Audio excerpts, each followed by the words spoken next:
Boa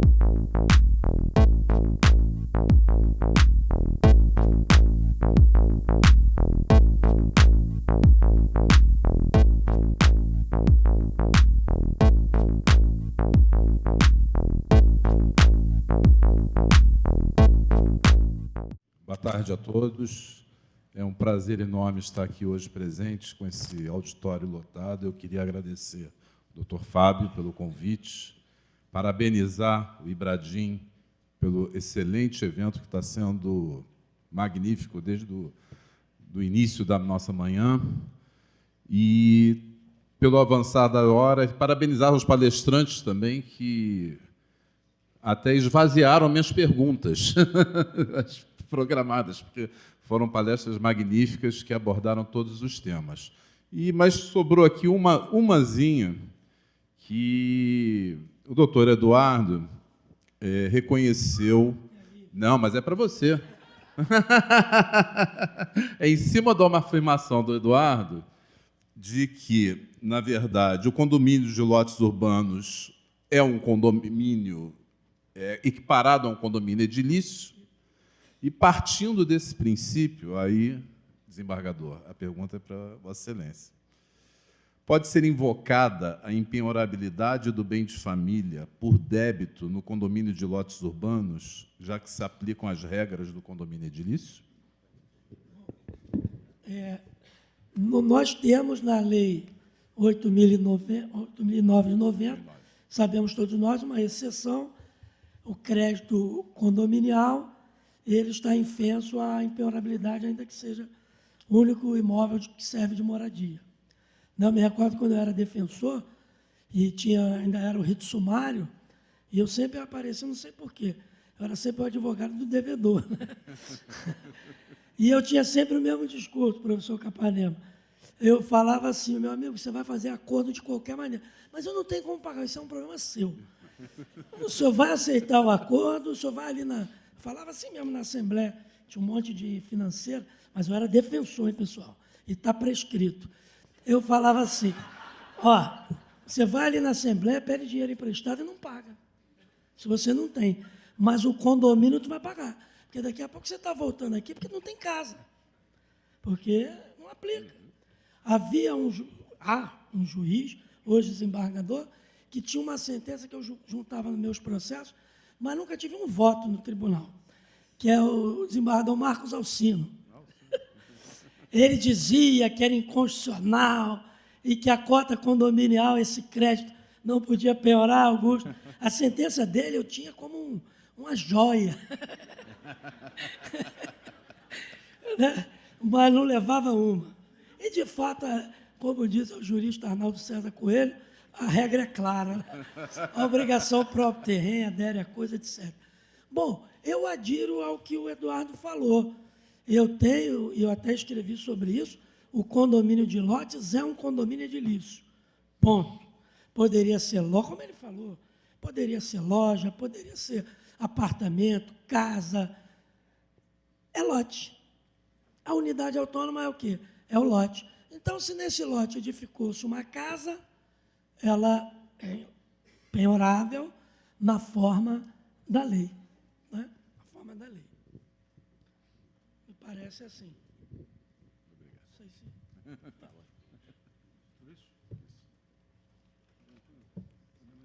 Tem a mesma ideia, não? Ainda bem que a pergunta não foi para mim, eu não tenho a mínima ideia quanto a essa questão. Eu só vou, se tem 2 minutos, um tema que eu esqueci, que o desembargador estava explicando. O fato social, as leis normalmente acompanham, vêm atrás. Primeiro vem o fato social, depois vem a lei. Mas, então, os casos práticos são muito ricos. Então, por exemplo, essa semana lá em Volta Redonda, onde eu tenho um cartório, sou delegatário de um cartório de registro de imóveis, apareceu a seguinte hipótese. Num lugar pobre, a CSN fez um desmembramento, um parcelamento do solo e construiu na frente de uma rua de grande movimento uns prédiozinhos baixinhos, bem populares, e que fizeram, e aos fundos, para para fazer de vaga de garagem, eles compraram um imóvel lindeiro e construíram ali garagens. Só que as coisas foram incrementando e, no final das contas, aquilo deixou de ser garagem, passou ali, dividiu atrás do apartamento, vamos dizer, eram 6, o caso concreto, eram 12 pequenas áreas, como se fossem boxes, só que esses boxes foram transformados em kitnets, não são mais garagens. E, em frente ao acesso para essas kitnets, né, se dá para uma servidão pública. Pois bem, o que acontece? Tem várias dessa situação. Então, lá eu tenho 12 lotes, vamos chamar assim de lotes, são 12 boxes, seja lá o que for, só que o terreno foi comprado em condomínio ordinário. 12 pessoas têm 12 avos do terreno total. 10 construíram seus boxes, que hoje viraram kitnets, e 2 não. Acontece que, como 2 não construíram, eu ainda não posso criar um condomínio edilício por aquela impossibilidade que eu falei. E ele não consegue vender formalmente no mercado essas propriedades, porque aqui está em condomínio comum e tudo que foi construído, em tese, pertence a todos os 12 condôminos. Como é que faz para resolver isso? Bom, aí vai ser a primeira aplicação que eu vou dar a esse Instituto do Condomínio de Lotes. Correndo algum risco, mas eu acho que não vai haver problema para ninguém. O que a gente vai fazer? E esse senhor que é dono de uma dessas áreas que não foram edificadas, das 12, já tem 10 kitnets e 2 não. Ele quer deixar para os filhos. O que ele quer fazer? Ele quer resolver a situação dele. Então, o que a gente vai fazer? Vai criar um condomínio de lotes com 12 lotes. Depois que eu criar esse condomínio de 12 lotes, eu vou abrir matrícula para essas 12 áreas. E depois vou fazer a verbação das 10 construções que já existem. E esse senhor que quer morrer tranquilo, ele vai lá poder vender ou doar para o neto dele aquela faixa que ainda não está edificada, mas que no futuro será edificada. Aí a pergunta é, mas o condomínio de lotes não foi pensado para isso. Claro, ele foi pensado para um empreendimento grande, em que tem vias internas, clubes de futebol daquele tipo que o Marco falou, com toda a infraestrutura, mas, nas camadas mais pobres, ele pode ter uma utilidade, que essa é que a vida mostra a riqueza. Então, eu vou aplicar. Aí vão dizer, os mais formalistas, mas esse condomínio não tem nada de condomínio de lote, porque não tem nenhuma área comum. A única área comum desses lotes é o próprio solo, porque todos têm acesso, todos os kitnets têm acesso direto para a via pública, não tem nada comum, só o solo. Então, a questão é saber se eu posso ter um condomínio edilício, tendo como único bem comum o solo. Eu sustento que sim. E, de certa maneira, o novo legislador também, acho que é na 13.000, agora eu já não sei, na MP do Temer, né, criou a figura do condomínio urbanístico simples, que é o que lá em Volta Redonda se faz. Todo mundo, o terreno é caro, o que se faz? Uma família compra um imóvel e depois o filho constrói no fundo, vende para a mulher, vende para os... e assim vai fazendo. Então, normalmente, esse tipo de condomínio não tem área comum, todas elas dão para a via pública, são construídas independentemente. De fato, o único parte comum é o solo. Se eu puder, mais um minutinho, só para terminar, só porque a vida é rica de... Outra caso que ocorre lá, que talvez eu vá ter que aplicar em Volta Redonda. Como é que as pessoas fazem? Compram um terreno e dividem ao meio, passam um muro no meio. Compraram, como não pode haver desmembramento em lote inferior a 360 metros, seja lá o que for, as pessoas, para baratear, compram um lote, eu imagino que no Rio também seja assim, e dividem um lote no meio. Então, cada amigo vai lá, constrói na sua 50%, passa o muro no meio, os dois têm acesso para a via, para a rua, independente, luz, água, tudo independente. Não tem nada em comum. Então, se dizia... a doutrina, isso não é um condomínio porque não tem nenhuma área comum, só tem um solo, então não pode isso.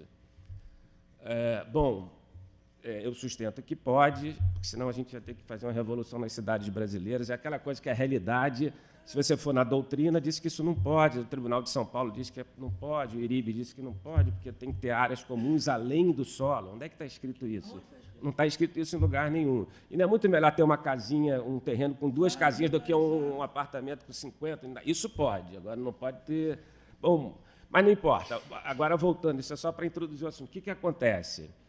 Lá na prática, o sujeito vai, 2 amigos compram o terreno, cada um constrói do seu lado. Um levanta, ergue, edifica a sua casa, o outro não. O que acontece? Eu não posso instituir o condomínio edilício enquanto os 2, não podia instituir um condomínio edilício enquanto os 2 desembargadores construíssem as suas respectivas casas, averbassem e instituíssem o condomínio edilício. E aí o sujeito que queria vender não ficava sem vender, ou então tinha que vender na informalidade, com valor de mercado menor, e tinha que vender o terreno todo, inclusive a casa que não era dele, porque tudo que se incorpora é do condomínio. Então, eu imagino que agora a gente poderá dar lá, nesses casos, a solução através do condomínio de lote. Ao invés desses 2 comprarem condomínio ordinário, eles compram, instituem um condomínio de lote com 2 só unidades, né? E cada um abre 2 matrículas cada um para os 2 lotes, e no momento em que o sujeito construiu a primeira casa dele, eu faço a averbação daquela unidade e depois fico esperando que daqui a 5, 2 anos, 10 anos, o outro averbe. Mas eu não impeço que haja a constituição do condomínio edilício, de sorte que aquele que construiu já vai poder vender aquela casa construída como unidade autônoma, que era lote, e continua sendo, o condomínio continua sendo de lote, só que ele já vai ter a casa averbada. Então, era só isso que eu queria trazer. Essas coisas práticas do registro, né, que é uma realidade diferente, que a gente tem que, na prática, é submetido.